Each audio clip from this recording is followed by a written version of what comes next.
Okay, to start a works cited page, from the beginning you want to go ahead and turn off a couple of different settings on Microsoft Word to go ahead and get it back to its kind of original point. First one is you want to go into Word options, proofing, and to turn off your autocorrect options. The autocorrect options should be auto format as you type. Uncheck the bottom two sections under apply as you type as well as automatically as you type. And then under the auto format tab, you want to uncheck everything underneath apply as well as underneath preserve the check mark for styles. Okay, turned off our autocorrect options. Go ahead and OK out of that. To help you with this, I would also turn on your ruler. I would turn on your show hides. I would switch everything to size 12 before you type anything, because that's the size that most MLA style reports should be, as well as under the styles menu over here on the top right corner, styles group, select no spacing. That will get rid of all of the weird spacing that is defaulted for Word 2007. Once you've kind of set up Microsoft Word here, you want to go ahead and insert your header. To do that, you go to the Insert tab, bring up the Insert ribbon. Underneath the Insert ribbon, there is a header and footer group over on the kind of center right.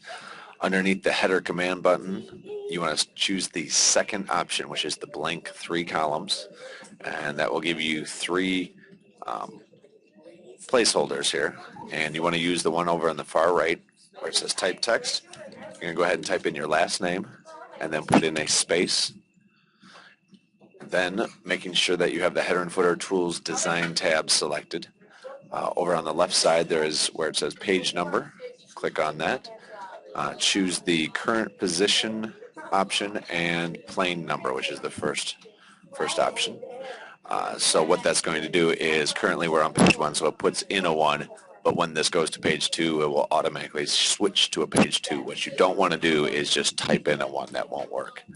For final step, go ahead and highlight your last name and the page number and make sure it is size 12. And then to get out of the header, all you do is double click in the main paper area of your paper. You could also, if you want to, delete these placeholders for the center and left side. Just make sure you don't delete the tabs that were in there, otherwise your last name and page number will scooch over to the left. All right, now we're ready to start formatting our works cited.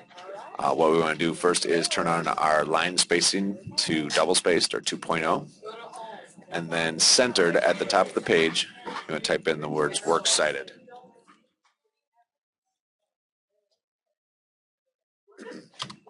Enter one time and switch back to left alignment. Now what we need to do is set up a hanging indent. A hanging indent will make it so that when you're typing a works cited entry, the first line will start all the way at the left margin, and then any additional lines that automatically word wrap will be indented a ½ inch. To do that, you're going to click on the paragraph dialog box launcher, and under indentation there's an option here under special that currently says none, and you want it to say hanging.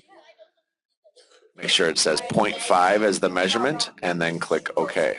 If you take a look at your ruler, you will see that there is a markings. These left margin markings have been switched, and that is to signify the hanging indent. Now if I start typing in my works cited entry, you'll see what happens.